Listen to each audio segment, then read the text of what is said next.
Hello students, this is CA Kanishwa Bansal from My Future Academy. Let's start with our next topic, next part, importance of organizing.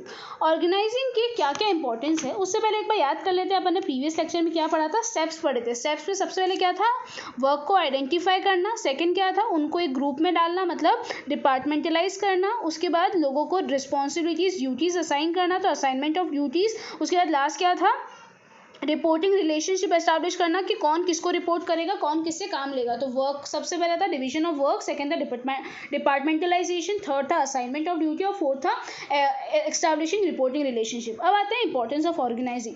Organising के क्या क्या फायदे हैं, क्या importance है उसके बारे में पढ़ते हैं. सबसे फर्स्ट इंपॉर्टेंस है benefits of specialisation. Benefits of specialisation मतलब अपन ने क्या देखा था, एक ऑर्गेनाइजिंग में क्या होता है, काम को डिवाइड किया जाता है. फिर उस काम में, उस पर्टिकुलर काम में जो अच्छा होता है उसको वो काम सौंपा जाता है. तो बिकॉज ऑफ ऑर्गेनाइजिंग जो बंदा जिस काम में स्पेशलाइज है वो ही काम करता है. इस वजह से हमको बेनिफिट्स मिलते हैं स्पेशलाइजेशन के. उसकी स्किल्स को हम लोग प्रॉपरली यूज़ कर पाते हैं. इसीलिए क्या बोला जाता है, because of organising we get the benefit of specialisation. Organising leads to systematic allocation of job amongst the workforce. The division of work into smaller job reduces workload and enhances productivity and repetitive performance lead to specialisation. क्या बोल रहे हैं, because हम हमारे काम को छोटे छोटे टुकड़ों में डिवाइड कर देते हैं तो हमारा वर्कलोड भी कम हो जाता है. मोर ओवर हम लोग वही पर्टिकुलर टास्क को बार बार परफॉर्म करते हैं. एक बंदा जिसको ये पोजीशन दे दी गई है वो इसी पोजीशन पे बार बार काम करेगा, तो उस वजह से वो इस काम में और एक्सपर्ट हो जाएगा और धीरे धीरे वो लोग क्या हो जाएंगे, इस चीज़ में और स्पेशलाइज हो जाएंगे. मोर ओवर अपन इस पोस्ट पे उसी को रखेंगे जो इस काम को करने के लायक हो, काबिल हो. मैंने कल सीए का एग्जाम्पल दिया था.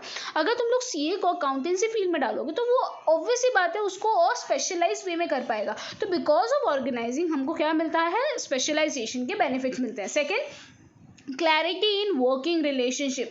भाई सबसे इंपॉर्टेंट होता है वर्किंग रिलेशनशिप एस्टैब्लिश करना कि आपको क्या काम करना है, आपकी क्या अथॉरिटी है, आपको किससे ऑर्डर लेने हैं, आपको किससे ऑर्डर देने हैं, ताकि आप लोगों में कोई बोलते हैं ना कन्फ्यूजन नहीं हो. ऐसा नहीं हो ये एक बंदा 4 लोगों से ऑर्डर ले रहा है, वो बेचारा पागल हो जाएगा. तो ये प्रॉब्लम कौन सॉल्व करता है, ऑर्गेनाइजिंग सॉल्व करता है. तो ऑर्गेनाइजिंग क्या करता है, क्लैरिटी इन वर्किंग रिलेशनशिप देता है.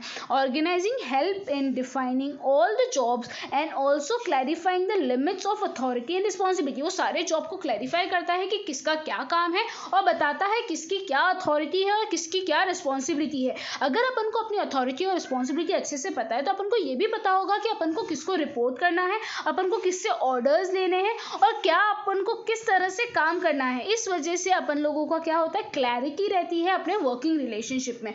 आगे, ऑप्टिमम यूटिलाइजेशन ऑफ रिसोर्सेज. ये पॉइंट तो हर जगह इंपॉर्टेंस में आ ही जाता है. Optimum utilisation of resources. Organisation lead to uses of natural resources, human resources, financial resources in optimal manner, thus avoiding duplication of work. देखो ऑर्गेनाइजेशन में क्या होता है ना, ऑर्गेनाइजिंग की वजह से जो तुम्हारा काम है वो छोटे छोटे टुकड़ों में बट जाता है. छोटे छोटे टुकड़ों में बटने के बाद वो रिसोर्सेज एलोकेट होते हैं. तो रिसोर्सेज बोलते हैं ना बहुत ध्यान से एलोकेट होते हैं और रिसोर्सेज में कोई भी डुप्लीकेसी नहीं आती कि भाई अब इस वाले बंदे को 10 रॉ मटेरियल चाहिए, इसको 20 चाहिए, इसको 30 चाहिए, इसको 40 चाहिए. तो ये चीज़ क्लियर है तो अपन इतना ही खरीदेंगे. तो because of division of work क्या होता है ना, अपन लोग अपना ह्यूमन रिसोर्स, अपना फाइनेंशियल रिसोर्स और अपन लोगों का जो भी एक नेचुरल रिसोर्स, ये तीनों रिसोर्स को बहुत इफेक्टिवली और अच्छे से मैनेज कर पाते हैं. क्योंकि अपना डिवीजन ऑफ बोलते हैं ना काम इतना अच्छा है, ये डिवीजन ऑफ काम इतना अच्छा क्यों है, बिकॉज ऑफ ऑर्गेनाइजिंग. तो ऑर्गेनाइजिंग अपन को क्या करता है, ऑप्टिमम यूटिलाइजेशन ऑफ रिसोर्सेज में हेल्प करता है. आगे आते हैं इफेक्टिव एडमिनिस्ट्रेशन. बिकॉज आप लोगों के काम एकदम ड्यूटीज़ एकदम क्लियर है तो कोई कन्फ्यूजन नहीं रहेगा. कोई कन्फ्यूजन नहीं रहेगा तो आपका डुप्लीकेशन नहीं आएगा. कोई भी चीज़ में डुप्लीकेशन नहीं आएगा तो आपकी एफिशिएंसी इंक्रीज होगी. एफिशिएंसी इंक्रीज होगी, रिलेशनशिप एकदम अच्छा रहेगा. तो उस वजह से जो आपका ऑफिस का एडमिनिस्ट्रेशन है, मतलब ऑफिस को मैनेज करने का जो तरीका है वो भी क्या रहेगा, वो भी बहुत अच्छा रहेगा. तो एक बार रीड करते हैं. It provides clear description of jobs and related duties which helps to avoid confusion and duplication of work. Clarity of working relationship enables enables execution of work which result in effective administration। क्या बोल रहे हैं, because आप लोगों ने काम को इतने अच्छे से डिवाइड कर दिया है तो कोई डुप्लीकेसी और कन्फ्यूजन नहीं है, तो उस चीज़ को मैनेज करना बहुत ज़्यादा ईजी हो जाता है। ठीक है, तो अपन ने अभी तक 4 पॉइंट क्या क्या देखे, एक बार वापस देख लेते हैं। Benefits of specialisation, clarity in working relationship, optimum utilisation of resources, effective administration. वापस, benefits of specialisation, clarity in working relationship, optimum utilisation of resources, effective administration. अब आते हैं adaptation to changes. The process of organizing is flexible, which allow a business enterprise to accommodate changes in business environment. It provides stability to an organization। देखो होता क्या है ना, यहाँ पे आप लोगों ने जैसे ये डिविजन्स किए, ऐसा नहीं है कि ये बंदा यहाँ काम कर रहा है तो यही काम करेगा। यहाँ पे अपन ने इतने अच्छे से डिवीजन किए हैं ना कि अपन लोग अगर स्विच करना चाहे, कुछ चेंजेस लाना चाहे तो वो भी इजीली आ सकते हैं। मोर ओवर, बिकॉज आपने आपके काम को इतने इजीली डिवाइड किया हुआ है, सबको अपना काम अच्छे से पता है, तो कुछ अगर एनवायरनमेंट में कुछ चेंजेस आता है ना तो वो इजीली उसको अडॉप्ट कर पाता है, क्योंकि उसके पास वर्कलोड बहुत कम है, उसका डिवीजन, उसको पता है उसको किस चीज़ के रिलेटेड चेंजेस को अडेप्ट करना है। तो ऑर्गेनाइजेशन की वजह से अपन को क्या होती है, फ्लेक्सिबिलिटी प्रोवाइड होती है। आगे, डेवलपमेंट ऑफ पर्सनल। देखो, a well design organisation structure encourages initiative and, देखो एक क्या होता है ना, एक अच्छी ऑर्गेनाइजेशन क्या होता है ना, उसके अंदर क्या होता है, जो मेन बंदा होता है ना वो क्या करता है, अपने काम को अलोकेट कर देता है सब लोगों को। अब काम को वो अलोकेट करता है तो वो मेन चीज़ पे फोकस कर पाता है, वो मेन चीज़ पे फोकस कर पाता है, उस वजह से क्या होता है, उसको नए नए आइडिया आते हैं और उस वजह से वो और भी ऑर्गेनाइजेशन की ग्रोथ करवा पाता है। मोर ओवर, जिसको उसने काम अलोकेट किया है तो वो काम अलोकेट करने वाला का भी तो पर्सनल ग्रोथ होता है। पहले सारा काम ये कर रहा था तो ये लोग तो सिर्फ ग्राउंड वर्क कर रहे थे, पर अब बिकॉज इसके पास बहुत काम था तो इसने सबको काम डिस्ट्रीब्यूट कर दिया। काम डिस्ट्रीब्यूट करने की वजह से ये सब लोगों की भी क्या हुई, नॉलेज इंक्रीज हुई। तो इस वजह से ऑर्गेनाइजिंग में क्या होता है, काम डिस्ट्रीब्यूट करना। पहले वो बंदा सारा काम खुद कर रहा था, पर अब उससे काम डिस्ट्रीब्यूट कर दिया तो वो खुद भी इंप्रूव कर रहा है, उसके लोग भी इंप्रूव कर रहे हैं। तो ये क्यों हुआ, ये ऑर्गेनाइजिंग की वजह से हुआ। A well design organisation structure encourages initiative and relative thinking on a part of employees when managers delegate their authority. समझ आया, जब मैनेजर्स अपना काम एम्प्लॉयज को सौंप देते हैं तो एम्प्लॉयज भी अपना दिमाग उस काम में लगा सकते हैं। उसके बाद जिस वजह से मैनेजर का काम रिड्यूस होता है और वो भी अपने तरफ से इनोवेशन डाल पाता है। तो एम्प्लॉय और मैनेजर दोनों का डेवलपमेंट होता है because of organising. Expansion and growth. Organizing helps in growth and diversification of enterprise by adding more job position। देखो ऑर्गेनाइजिंग में क्या होता है ना, अलग अलग लेवल्स होते हैं, अलग अलग लेवल्स पे। अब जैसे अब उसको ऐसा लग रहा है यहाँ पे 5 लोग हैं, यहाँ पे 5, यहाँ पे 5, ये 4, ये 3, ये 2। अब ऑर्गेनाइजिंग को पता है कि ये वाला लेवल अब धीरे धीरे ग्रो कर रहा है, तो बिकॉज उससे इतना अच्छे से डिवीजन किया हुआ ना, वो क्या करेगा, यहाँ पे 5 लोगों को और ऐड कर देगा और अपनी ऑर्गेनाइजेशन को ईजिली ग्रो करवा पाएगा। तो बिकॉज अपन ने ऑर्गेनाइजेशन को इतने ब्यूटीफुली क्या कर चुका है, डिवीजन किया हुआ है ना, तो उस वजह से अपन को अपनी ऑर्गेनाइजेशन को जब ग्रो करवाना पड़ा हो, जब अपन को उसको जियोग्राफिकल बाउंड्री से भी बाहर लेके जाना हो, तो वो करना बहुत ज़्यादा क्या हो जाता है, ईजी हो जाता है, बहुत ज़्यादा आसान हो जाता है। तो इतना समझ आया, तो अपन लोग एक बार 7 पॉइंट वापस देख लेते हैं। Benefit of specialisation, clarity in working relationship, optimum utilisation of resources, effective administration, adaptation to change, development of personal, और लास्ट पॉइंट क्या था, expansion and growth. Okay students, अब आते हैं नेक्स्ट टॉपिक पे, ऑर्गेनाइजेशन का स्ट्रक्चर। हर ऑर्गेनाइजेशन के कुछ अलग अलग स्ट्रक्चर होते हैं। मेन जो 2 स्ट्रक्चर है वो फंक्शनल एंड डिविजनल। ये फॉर्मल एंड इनफॉर्मल स्ट्रक्चर भी होता है, पर जो तुम लोगों को पूछा जाए कि 2 क्या मेन स्ट्रक्चर है ऑर्गेनाइजेशन के, तो वो है तुम्हारे फंक्शनल ऑर्गेनाइजेशन और एक होती है डिविजनल ऑर्गेनाइजेशन। पहले अपन समझते हैं ये ऑर्गेनाइजेशनल स्ट्रक्चर क्या होता है, उसके बाद अपन समझेंगे फंक्शनल स्ट्रक्चर क्या होता है। पैटर ड्रकर ने ऐसा बोला कि एक ऑर्गेनाइजेशन इतनी इंपॉर्टेंट है कि अगर आपने ऑर्गेनाइजेशन के स्ट्रक्चर को प्रॉपर्ली फ्रेम नहीं किया कि कौन किसके अंडर काम करेगा, कौन किसके अबोव काम करेगा, कितने लेवल ऑफ मैनेजमेंट होंगे, तो आपकी ऑर्गेनाइजेशन कभी भी सक्सेसफुल नहीं होगी। यहाँ पे तुम्हारी बुक में एक एग्जाम्पल दिया गया है होंडा का। होंडा ने क्या किया ना, उसके कुछ रिसर्च सेंटर थे, उसने उस रिसर्च सेंटर को रीऑर्गेनाइज करके 5 पार्ट में तोड़ दिया। उसने उस 5 पार्ट में तोड़ने के बाद हर रिसर्च सेंटर में अलग 4 टीम बनाई, एक प्लानिंग टीम, एक एडमिनिस्ट्रेशन टीम, एक टेक्नोलॉजी टीम और एक प्रोडक्ट डेवलपमेंट टीम। हर में 4 अलग टीम्स बनाई।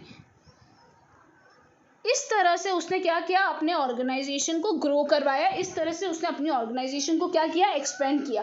तो इस तरह से होंडा का एग्जांपल अपन को ये बताता है कि अगर अपन अपने ऑर्गेनाइजेशन को प्रॉपरली रीऑर्गेनाइज करें, प्रॉपरली मैनेज करें और प्रॉपरली वहाँ पे लोगों को अलोकेट करें, तो अपन लोगों की जो ऑर्गेनाइजेशन है वो बहुत अच्छे से ग्रो कर सकती है। जैसे आप होंडा को देख ही सकते हो, वो बहुत अच्छे से ग्रो कर रही है। आगे आते हैं, तो organisation structure can be defined as framework within which managerial and operational task का परफॉर्म। ऐसा बोल रहे हैं कि ऑर्गेनाइजेशन स्ट्रक्चर वो स्ट्रक्चर है जहां पे अपन लोगों के सारे टास्क, मैनेजर के टास्क परफॉर्म किए जाते हैं।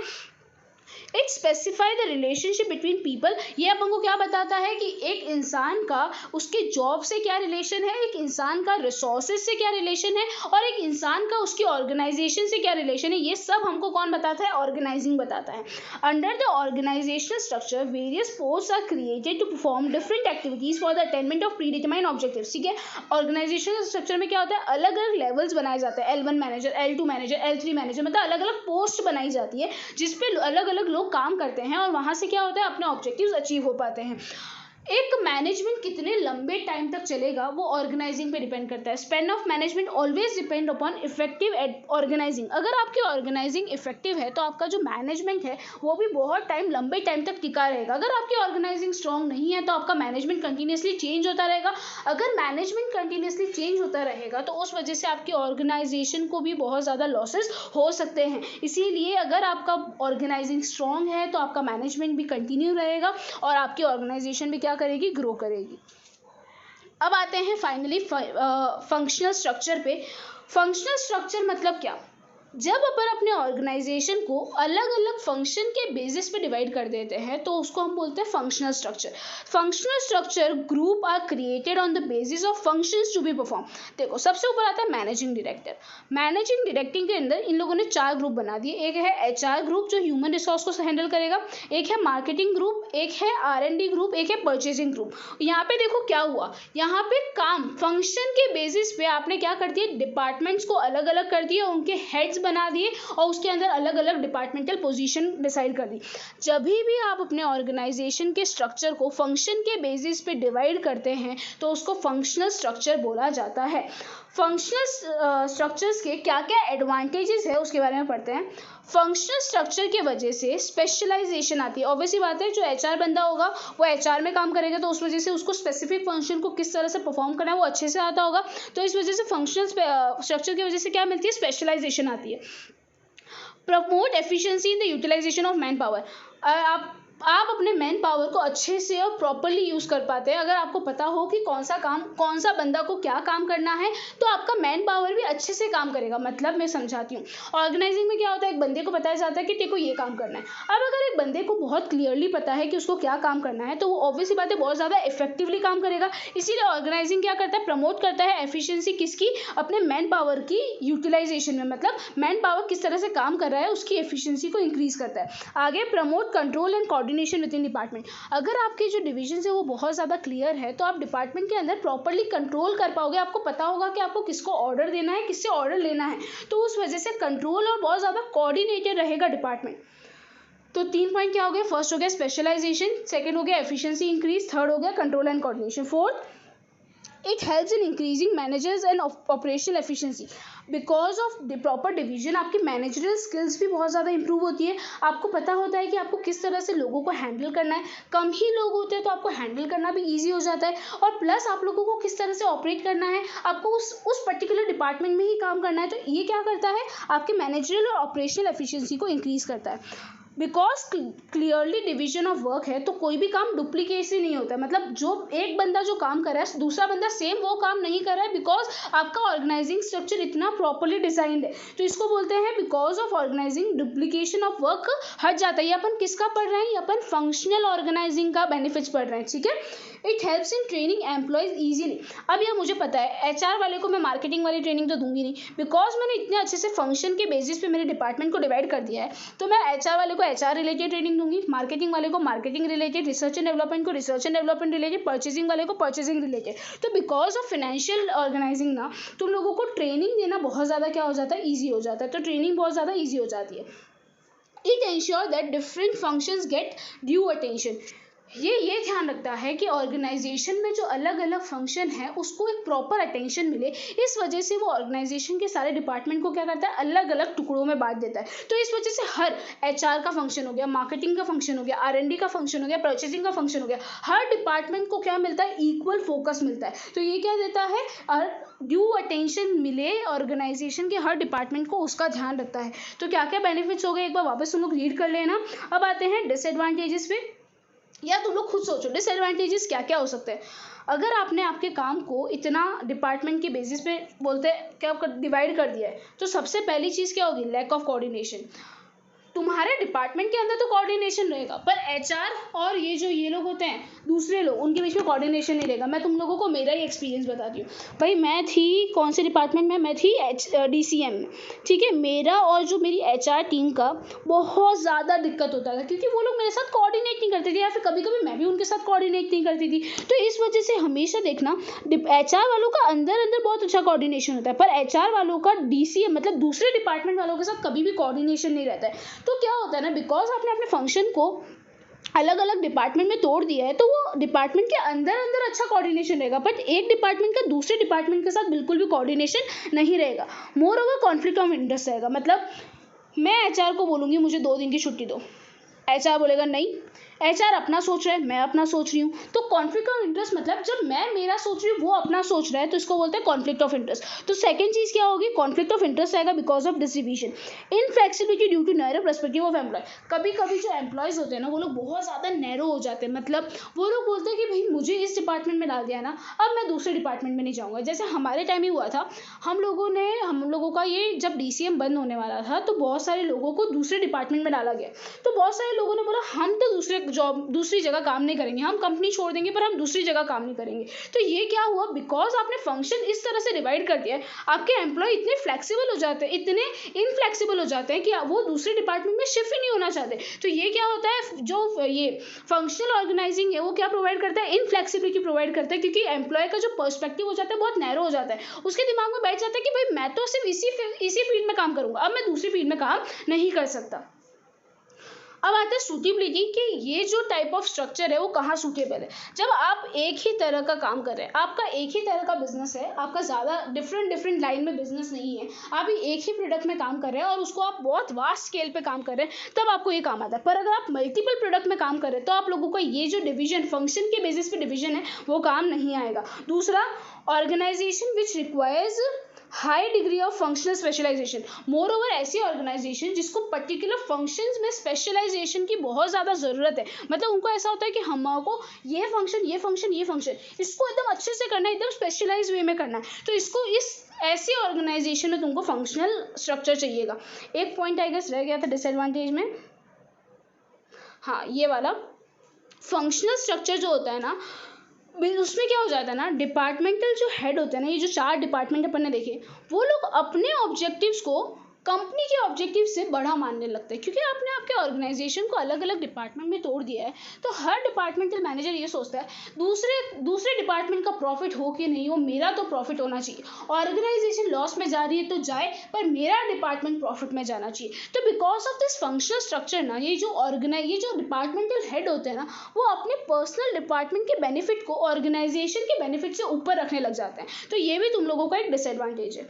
ओके स्टूडेंट्स, ये पार्ट अपन लोगों को खत्म हुआ। अब अपन लोग नेक्स्ट में अपन लोगों को क्या करना है, 3 पार्ट करेंगे अपन, डिविजनल, फॉर्मल और इनफॉर्मल। उसको रीड करना आप लोग चालू कर सकते हैं। ये भी आप लोग टेक्स्ट बुक से रीड करना चालू कीजिए। अगर इसमें कुछ डाउट आता है तो मुझे पूछना चालू कीजिए। Okay students.